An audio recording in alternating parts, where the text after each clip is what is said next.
Mellow greetings, everybody. My name is James. I am from the internet. Today we are going to be talking about propaganda and journalism.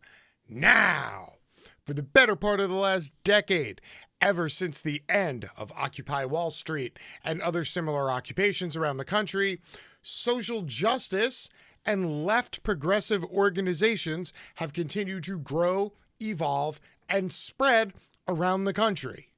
And along with the growth in these groups and calls for justice and equality, there has also been a growth of coverage of these events and demands as they unfold, both in news and journalism, as well as out in social media.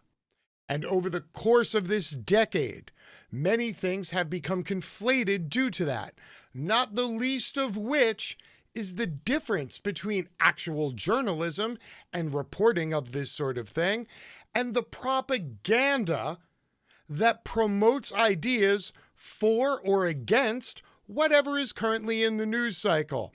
And unfortunately, conflation of these two things has both made propaganda more effective and made journalism less respected. So, what I would like to do today is take a view at a recent poking out of his turtle shell by one of the most famous propagandists left in the current news cycle, and then I would like to examine whether or not this self-proclaimed journalist is actually a journalist or just a propagandist. I will lay everything out, and of course, as usual, I will let you decide. Here we go. Ah, yes, there it is. The return to the front page for Mr. Andy Ngo. Apparently, his face has been known to bring all the milkshakes to your yard. If you don't know who Andy Ngo or that reference is, please stick around. You're going to find out very shortly. However, Andy Ngo put out a series of tweets discussing a recent event that literally made the word Antifa one of the top trending words on Twitter for the entire day. Here is a portion of his long-winded Twitter statement. Quote, "No journalist in America should ever face violence for doing his or her job. Yet on Friday, May 28th, Antifa tried to kill me again while I was reporting on the ongoing protests and riots in Portland for a new chapter of my book, Unmasked, Inside Antifa's Radical Plan to Destroy Democracy. I was chased, attacked, and beaten by a masked mob, baying for my blood. Ow! Had I not been able to shelter wounded and bleeding inside the hotel while they beat the doors and windows like animals, there is no doubt in my mind I would not be here today. Their words, like their actions, speak for themselves." Insert 4 individual random tweets here. Antifa wants me dead. Dead, I tell you. Because I document what they want to stay hidden. The attacks against me and the threats on my life are retribution for my work as a journalist, recording the tactics and true ideology of an extremist clandestine movement that relies on deception and regards the truth as the greatest threat of all. They want the right to hide their identities behind masks and erase records of their arrests and alleged crimes. They want to be dead for capturing these things and reporting on them. I mean, holy crap, that is like a flowery work of fiction there. I mean, I was planning on spending this entire time debating upon whether or not Andy Ngo is a propagandist or a journalist, but I think we should talk about his creative writing here, because this guy should be writing like teen mystery novels or something. This reads like this is top-notch fiction right here. Andy Ngo then goes on to explain how he, as a journalist dressed in all black, went out with a camera and then was shooting videos and footage of the dreaded Antifas as they engaged in a pitched battle to light the United States of America on fire and burn it to the ground in a single night. Yet Andy Ngo rose above the fray went out to take pictures of people dressed in all black on a dark street as a form of journalism.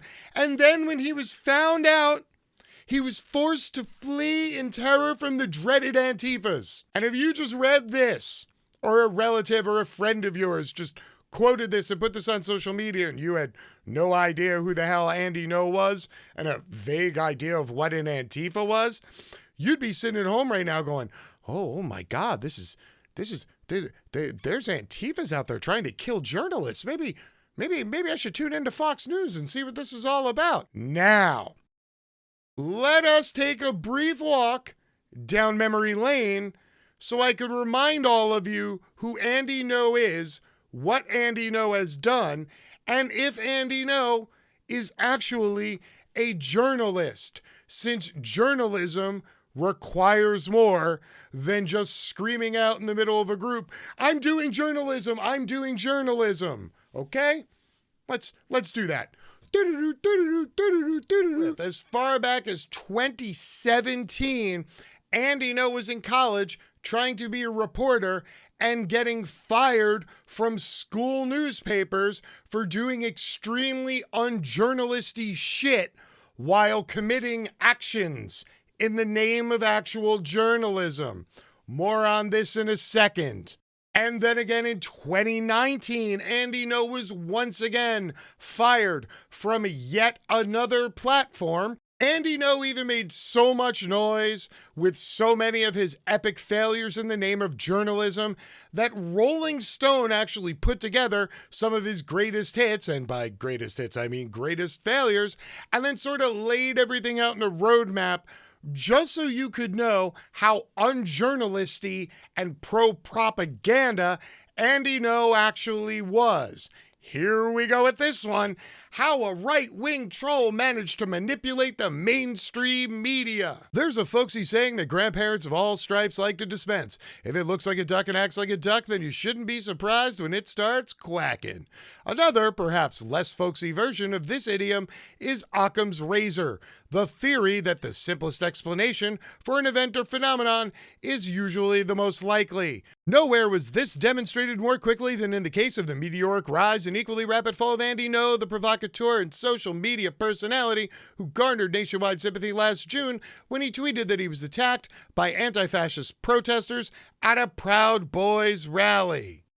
Please note, even Rolling Stone refers to him as a provocateur and social media personality because actual journalists don't consider what Andy Ngo does to be journalism. The Portland Mercury reported that a left-wing activist going undercover as a member of Patriot Prayer, a far-right group known for promoting and engaging in violent clashes with leftist activists, had given the publication an 18-minute video that included footage of Andy Ngo with a group of Patriot Prayer members as the members discuss an upcoming brawl, including weaponry to be used in altercations with the dreaded Antifas.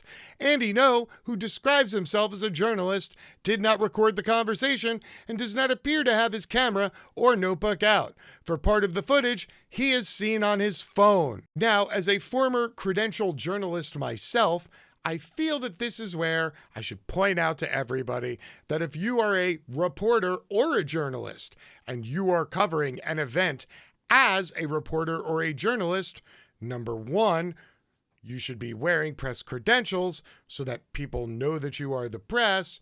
And number two, you should be recording the events that happened so that you can then put them into a newsworthy format and then report upon the recordings or the records of what you witnessed. If you're not taking notes or recordings, you are at best a bystander or a witness at a white nationalist planning event. The source told the Mercury that Andy Ngo and Patriot Prayer have an understanding that the group offers him protection when he covers rallies in exchange for favorable coverage. While this has not been confirmed, and Andy Ngo strongly denies these allegations, an audio conversation between members of the Proud Boys, released by Willamette Week, seemed to confirm that such discussions between Ngo and the Proud Boys had occurred, as one man is recorded saying that Ngo was attacked on June 29th because he refused an offer of protection. Quote, Andy Ngo was fucking told that if he wanted protection from the Proud Boys, he went in with us and he went out with us. For the record, this attack that they are referring to is the vaunted milkshake attack, when Andy Ngo caught a thrown milkshake to his face, then went to the hospital, then reported that the shake had been filled with concrete and that he then had a brain aneurysm and a concussion. Also, after this, he started talking in an English accent for like 6 months and then gave it up. Sorry, just a random aside that I find odd. If you ever watch Andy Ngo interviews, he switches back and forth between a Cockney British accent and a Northwest Pacific US accent. It's a whole thing. Ngo has a long and rich history of trolling those on the left. While getting his master's degree in political science at Portland State, he became convinced that a social justice frenzy was rapidly sweeping the nation, as he told a reporter who profiled him for BuzzFeed, becoming particularly focused on what he viewed as the increasingly urgent threat of Islam. In 2017, Andy Ngo attended an interfaith student panel and tweeted a paraphrase of a Muslim student's comments about how non-Muslims would be treated in an Islamic state. After he posted the tweet, which used inflammatory language out of context, Andy Ngo was fired from the campus newspaper, the Portland State Vanguard. This was the first of many documented and proven incidences of Andy Ngo going out, collecting footage, selectively editing it, and then releasing it to enforce a narrative. In his case, it is the same consistent narrative. The cops are good, the state is good, the Proud Boys are good, Joey Gibson is good, all these white nationalist groups are good, and the Antifas, the gays, and Islam are all bad. Yet Andy Ngo would have you believe that he is an unbiased journalist and not a propagandist, again, even though he travels with white nationalists, doesn't report on their planned crimes, and then leaks lots of shitty stories about liberals, leftists, anarchists, and anybody else who doesn't reinforce the ideology of the people that he goes out of his way to support in return for a lot of money. It was the experience of getting fired that apparently gave Ngo his first taste of martyrdom. He started fashioning himself as a gonzo, independent journalist of sorts, showing up at various far-right rallies in Portland, a city that has increasingly become a battleground of the culture wars. He developed a knack for obtaining footage of anti-fascist protesters that leaned into the preconceived notions of radical leftists, making them look violent, red-faced, angry, or even just irrational, a gimmick that landed him a handful of spots as a commentator on Fox News. He also found the time to rack up a few bylines, penning an investigation into the suspicious rise of gay hate crimes in Portland for the New York Post, which notably quoted a gay Proud Boys member as saying it was the most welcoming organization that I have ever been a part of. Let me show you a little sample of Andy Ngo's writing style from this article so you can see exactly how he writes and what he reports when he's doing journalism. This is, less than 100 words? And he used the term, according to the report, 3 different times. This is a common trope of the right that constantly support the police and never push back on a police narrative. All they do is quote police reports and go, look, I'm reporting because I'm rewriting what the police report wrote. Please note that when Walter Scott was first shot in the back and killed by a cop in South Carolina, the local press, all they did was they re-released the report that the police put out which just stated that a man had a medical emergency and then died. Yeah, cell phone footage later showed that cops shot him in the back. Or, hey, you remember just a little while ago, there was a guy named George Floyd, and there was a police report that stated that the police came upon a man who was having a medical emergency and then tried to assist him, and then he died. And then the video footage was released of cops kneeling on him and smothering him to death. So you see, not pushing back or not even bothering to get independent confirmation of a police report isn't journalism. It is just repeating the police narrative for the purpose of getting on the good side of the police and the state, so that in turn, they will grant you access and privileges for writing good things about them and reinforcing their narrative rather than questioning their bullshit. This is what Andy Ngo has been doing for a long time. And now, if you still don't believe me that Andy Ngo is a piece of garbage and he's not actually a journalist, well, let's see what his contemporaries have to say. I swear to God, I couldn't make this one up, people. You ready? Tim Pool weighing in, and I quote, "What purpose was served by trying to infiltrate Antifa? Some journalists can't cover certain topics. Women were barred from reporting to here by some outlets due to violence against women specifically. This was pointless and unbelievably stupid." But wait, there's more. Andy going into the fray with no security and no plan is not reporting. It's tribal spectacle. I was barred from reporting places, and I've refused to support journalists that purposely escalate risk and danger. Yeah, even Tim Pool knows that all Andy Ngo is doing is he's caping for the cameras. He's trying to make the story about himself so he can paint himself as a martyr. Seriously, Tim Pool's calling you a fake journalist. Now, I have a lot of respect for the craft and the profession of journalism. I was once a credentialed journalist. I spent years engaging in acts of journalism. But when I started doing this here, I stopped being a journalist. All of these news stories that I find and I quote, and then I put them all together so I can explain to you what the larger story is, what the context is, some of the stuff you might have missed. That's not journalism. That's not even reporting.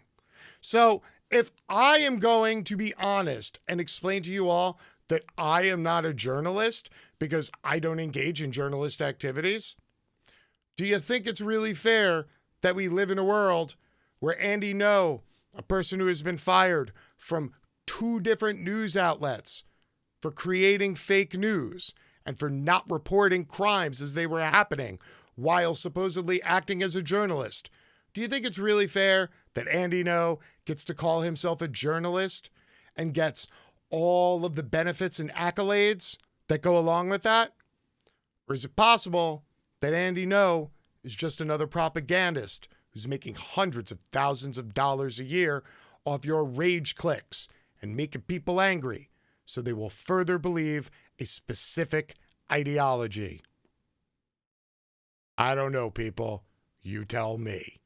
Until next time, my name is James. I'm from the internet and I'm out. Peace.